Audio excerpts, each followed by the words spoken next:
Prazer estar aqui com você. Queria aproveitar para explicar aqui para os meus alunos um pouquinho mais da sua história. Por que você decidiu ir para a Europa? Em que ano você chegou aqui? Como que foi abrir sua primeira academia aqui na Europa? Prazer meu. Eu cheguei aqui na Europa em 97, dezembro de 97.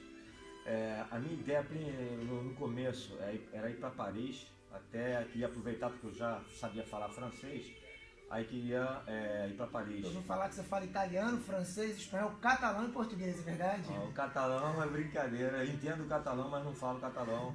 Mas sim, falo italiano, francês, português, espanhol, Legal, inglês. legal. E eu cheguei em 97, a minha ideia era para Paris, no final não deu certo porque não tinha o contato que realmente eu pensava que tinha. E teve um convite para ir para a Espanha, para Valência no começo, não era nem Barcelona, era Valência, uma outra cidade.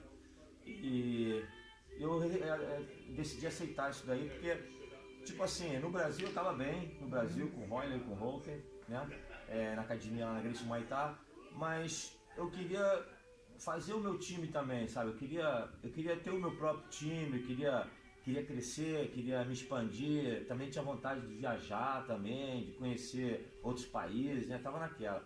E eu tinha a opção de escolher Europa, Estados Unidos, que era para onde estava crescendo o jiu-jitsu, quer dizer, nos Estados Unidos já estava a coisa crescida, na verdade. Decisão Europa, Estados Unidos. E a Europa estava, essa foi bem a decisão, né, pela Europa, porque naquela época, nos Estados Unidos, a coisa estava, faz 20 anos atrás também, não foi ontem, né, faz 20 anos. Mas nos Estados Unidos já tinha semente, já tinha tido Ultimate Fights, entendeu? O pessoal já conhecia os Brazilian Jiu-Jitsu e tudo, mas aqui na Europa a coisa estava engatinhando mesmo, sabe? Tipo, quando eu cheguei aqui, praticamente tinham algumas escolas, cara. Na Espanha tinha uma em Madrid, tinha uma coisinha na Suíça, tinha um não sei aonde, mas o território era virgem aqui na Europa. Então, por isso que eu pensei, pô, vou pra Europa. E primeiramente eu escolhi Paris, a coisa não era o que eu achava, eu não tinha o contato que eu achava que tinha. E acabei indo para Valência, e de Valência eu dei um salto para Barcelona, porque na verdade Barcelona é uma cidade maior também, até me interessava por isso. Na Espanha está Madrid, que é a cidade maior, né? Depois Barcelona. E por isso assim foi Um pouquinho a sua história. Quais foram as suas principais influências no jiu-jitsu? Foi mais os seus pais, seus irmãos, alguma outra influência? Como que foi um pouco a sua formação no jiu-jitsu? Cara, eu cresci com meu pai, meus irmãos, né? Pô, bebia jiu-jitsu na fonte ali, escutava no café da manhã, tu já escuta falar de chave de braço, né? De triângulo, né? Então, tipo assim, eu vivi isso a minha vida inteira, né? Mas teve um período, cara, que foi o que mais marcou pra mim, que foi quando eu tava já mudando, né? Adolescente, né? Eu tava naquele período que é o importante no jiu-jitsu, tá mudando de adolescente para homem, né? E ali, cara, nessa época, nesse período, já estavam, alguns dos meus irmãos já moravam nos Estados Unidos, foi o caso do Rorion, o Helson, acho que o Rickson e também o Royce já estava morando nos Estados Unidos. E quem estava mais comigo nesse período da minha adolescência foi o Royler, o Holker, e o meu pai que nessa época da minha adolescência, eu lembro que ele já não dava tanta aula, ele já tinha diminuído bastante, ele dava só aula particular, ele já tinha uma idade e já deixou um pouco a administração, tudo assim na academia, na mão dos meus dois irmãos mais velhos, né, do Roy e do Hulk. E a minha influência, eu peguei mais a influência deles. O meu jiu-jitsu tem muito que ver com o Roy e com o Hulk, que foi o que eu aprendia diariamente ali com eles e tal. Peguei muito detalhe deles, do jogo deles também, da maneira de ensinar. Então, acho que hoje em dia a minha influência que eu tenho, que eu passo para os meus alunos, foi mais ou menos o que eu aprendi aquele período em que eu estava na minha formação, né? Porque quando você é pequeno, sei lá, 7, 8 anos, eu faço jiu-jitsu desde pequeno, igual todo mundo na minha família. Mas o período mais importante é quando tu está começando a levar o jiu-jitsu mais a sério, né? E foi aí onde tava o Roller e o Hulk, acho que a influência foi maior deles, né? Legal. Voltando um pouquinho aqui à sua academia, que você falou inicialmente aqui, você já está aqui há mais de 20 anos na Europa, não é isso? Você já formou muitos faixa pretas, você sabe quantos alunos já reproduziu esse seu conhecimento, já passou para frente esse jiu-jitsu da fonte que você tem? Cara, eu vou cumprir 20 anos agora em dezembro. Agora em dezembro eu vou cumprir, porque eu cheguei na Europa em dezembro de 97. Então agora, dezembro de 2017, eu vou cumprir 20 anos, já falta pouco praticamente, né? E eu vou te falar a verdade. Exato, já estamos então, 20 anos. Vou te falar a verdade, eu não lembro nesses anos todos quantos faixa preta eu formei. O que eu posso dizer, mais ou menos, que eu acho que foram já mais de 50, tá? E menos de 100. Eu teria que olhar lá nos meus registros, mas já foram bastante gente. Porque acontece o seguinte, quando você começa um trabalho, quando eu comecei em 97, era todo mundo faixa branca. Eu não tinha nenhum faixa azul nem nada. Então, até vir o primeiro faixa preta, que na verdade, no meu caso, eu formei 4 juntos, passei 4 caras para faixa. Legal, conseguiu. A minha primeira faixa preta foram 4 alunos meus que ganharam faixa preta. Então, esse ano foi no ano de 2000 e, se eu não me engano, foi em 2008 isso daí. Em 2008 foi quando eu formei os meus primeiros faixa preta. E que foi praticamente 10, 11 anos depois de eu ter fundado a academia, porque custa chegar na faixa preta, né?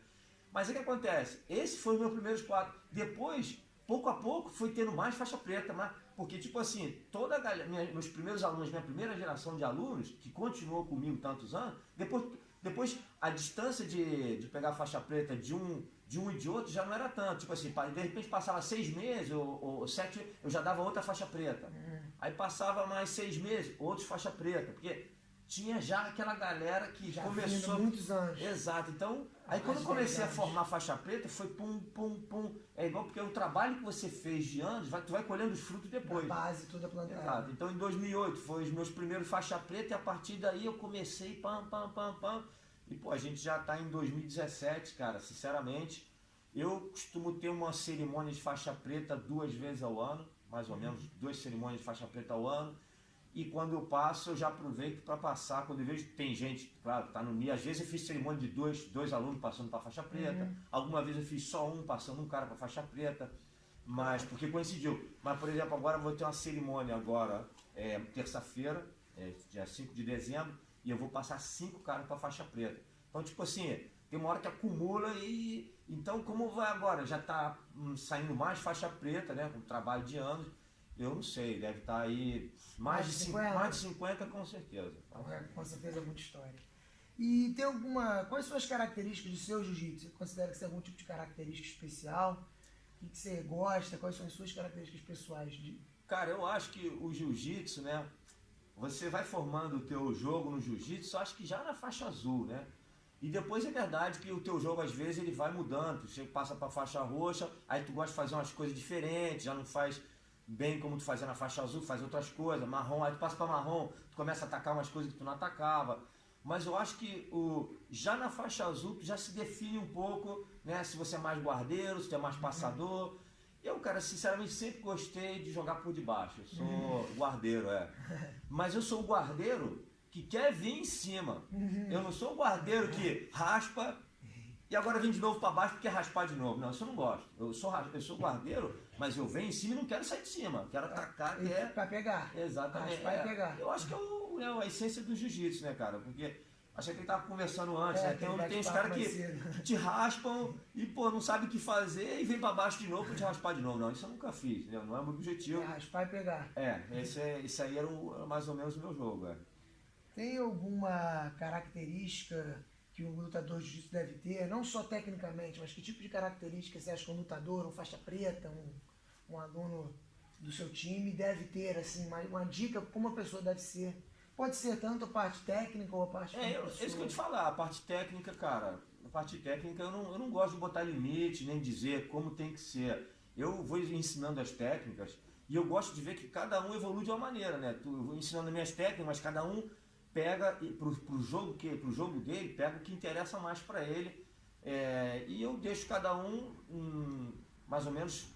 Claro que eu vou dando conselho, pô, isso daqui tu tá fazendo não tá bem pro teu jogo, posso dar conselho. Mas eu gosto que até que o aluno tenha essa identidade própria de escolher o que ele vai fazer, né? E com relação a caráter, já que não falando da parte técnica, claro, isso daí, claro, o respeito, né, na academia, ajudar, eu gosto quando os alunos um ajuda o outro, sabe? Porque não é toda academia que, pô, o pessoal tem vontade de ajudar. Às vezes o cara tá ali só para treinar, pô, finalizar e tal, e às vezes, pô, pede um conselho, cara, nem todo mundo gosta de ajudar. Na minha academia, eu fomentei isso muito, entendeu? Desde o faixa branca, você vê um faixa branca ajudando um faixa branca o outro, sabe? Os caras se ajudam mesmo. Pô, e às vezes o cara é finalizado e no meio ele fala, pô, o que eu fiz de errado? Ele acaba de ser finalizado, ele, pô, o que eu fiz de errado? Ele pergunta pro outro, entendeu? Pô, legal. E os caras se ajudam, né? Eu vejo isso, sabe? Todo mundo cresce junto. Exatamente, isso eu gosto dessa, sabe? Que já é uma coisa já que não tem a ver nem tanto com estratégia, maneira como lutar, né? O caráter do cara lutando, já depois disso, um pouco fora do... Pode ser que uma característica das suas escolas, então, fomentar Exato. um ajudar o outro é uma característica que você gosta de ensinar aos seus alunos para multiplicar. Até porque isso aí serve, porque se no futuro o cara, sei lá, ele gosta, porque as pessoas às vezes começam no jiu-jitsu e não sabe nem o que vai ser no futuro, é porque ele gosta do jiu-jitsu, mas depois ele começa a gostar tanto, que tem gente que quer ser professor, quer ser instrutor de jiu-jitsu. Então, se ele já começou na faixa branca ajudando, isso daí para ele vai ser automático, entendeu? Poxa, legal. Exatamente. Vendo que você está aqui mais de 20 anos na Europa, você já tem muitas filiais. Você sabe quantas filiais você tem hoje? Para onde que o Robin Gracie Team vai agora? Sim, qual que é o futuro agora do Robin Gracie Team espalhando pelo mundo aí? Isso sim eu posso dizer, porque isso daí não são tantas quantas faixas pretas eu formei, porque não é todo faixa preta também que quer dar aula, tem muitos faixa preta que pega faixa preta e tem o seu trabalho, né? Então, mas eu tenho agora mesmo 20 filiais distribuídas pela Europa e tem uma, está em El Salvador, e as outras em El Salvador, na América do Sul, na América Central, e outras 19 aqui pela Europa que eu vou visitando, vou passando conhecimento também. O pessoal dessas filiais, tanto os instrutores como às vezes os alunos também, vêm me visitar em Barcelona. Uma característica que eu gosto muito é que você visita e faz questão de ir em todas as suas filiais. Isso daí... E é o tipo de professor que realmente está junto com os alunos aqui. Eu estou recebendo você aqui agora aqui na minha academia. E acho que faz muita diferença o mestre estar lá e conhecer o professor e todo ano ir lá, uma vez por ano pelo menos, visitar, ver, ensinar. Também parece ser muito uma característica do jiu-jitsu que você ensina aqui, não é isso? Eu entendo também que quando a coisa cresce muito, pode ser difícil, entendeu? Sei lá, se uma organização chega a ter 100 academias, bota um exemplo aí. Cara, é normal que o líder desse grupo, ele não vai ter...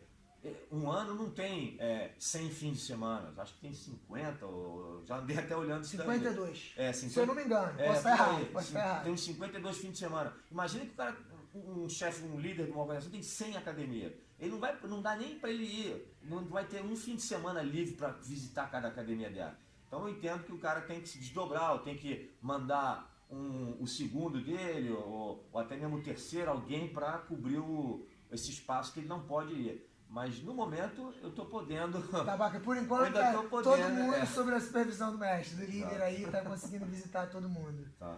E agora, para a gente fechar aqui esse bate-papo, tem alguma dica que você dá aí pro pessoal que está no jiu-jitsu? Pode ser de alimentação, da vida fora do tatame, assim, uma dica de... Cara, não sei se você faz a dieta Gracie, não faz, ou alimentação, enfim, fora do tatame, algum outro esporte, algum estilo de vida. Cara, também é bom você fazer outros esportes, né? Você não... Eu, por exemplo, quando eu tenho tempo, agora faz até tempo que eu não salto de paraquedas, eu gosto de saltar de paraquedas. E é bom você ter também, ter outros esportes também, né? Eu, quando posso, eu faço algum outro esporte. E eu acho que pode até ser uma pouca repetição, porque essa frase já existe, não foi eu que criei, mas é bem verdade essa frase aí, que o faixa preta é o faixa branca que nunca desistiu, né? Que continuou. Eu assino embaixo nessa frase aí porque tem muito a ver, porque eu vejo que tem gente que, não sei se eu vou conseguir chegar à faixa preta, o cara já está pensando na faixa branca, está pensando na faixa preta. Não pensa na faixa, entendeu? Treina, leva isso como uma coisa que você, para a tua vida, entendeu? Você vai aprender, que vai servir para você para sempre. E continuar treinando até pegar, algum dia, a faixa preta vai vir, se você não deixa o jiu-jitsu, algum dia ela vai vir, entendeu? Esse é o que eu recomendaria. E, cara, você me perguntou da alimentação, a dieta Gracie, né? Cara, eu vou te ser sincero, eu não sigo a dieta 100% porque é bastante rigorosa, tem muitas combinações e e até alguns tipos de fruta ou alimentos que na dieta do meu tio Carlos, que saía ali na dieta, que você não consegue encontrar aqui na Europa. Não é tão fácil de combinar e de ter alguns alimentos, entendeu? Então, e é muito sincero, eu nunca fiz a dieta 100%, mas eu tenho muitas coisas, detalhes da dieta que até hoje eu sigo, entendeu? Eu tento não misturar doce com sal, entendeu? Quando eu acabo de comer, eu não vou comer aquele docezinho, entendeu? Aquela sobremesa, né? Isso aí é uma coisa que está na dieta ali com linhas vermelhas, né? Não misturar doce com sal. E algumas coisas eu vou seguindo. Eu também sou uma pessoa que eu acho que pela minha maneira de ser, eu já me alimento, por exemplo, eu não gosto de comer muita coisa novidade, entendeu? Eu sou uma pessoa que quando eu gosto de uma coisa, eu como sempre aquilo, sempre aquilo. Aquele peixe grelhado. Aí vai ser, eu tenho umas manias, entendeu? Eu gosto muito de sushi, de coisa assim natural, sabe? Coisa saudável. E massa também, eu gosto de comer massa também. Acho que se eu não comesse massa, eu ia emagrecer muito, porque eu tenho tendência a emagrecer, então eu como massa também. E como eu vejo que isso faz bem pro meu corpo, sabe, eu mantenho. Quando eu como alguma coisa, que não é que estava estragada nem nada, mas que eu sinto que a digestão não fez bem, que pô, no dia seguinte tal, eu já às vezes já deixo um pouco isso de lado. Aí eu tento fazer sempre umas rotinas de alimentação que não é um estudo, uma ciência, nem nada, é uma coisa do corpo, que eu sinto, entendeu? Que não vai bem. E claro que eu pego essa influência, eu tenho essa influência da dieta Gracie, que eu tento manter, não é impossível, acho que para mim é difícil fazer a dieta 100%, mas eu acho que... Alimentação saudável é importante. Exatamente. Mestre, obrigado aí pelo Valeu, bate-papo. Vamos Um começar a abraço acelerar.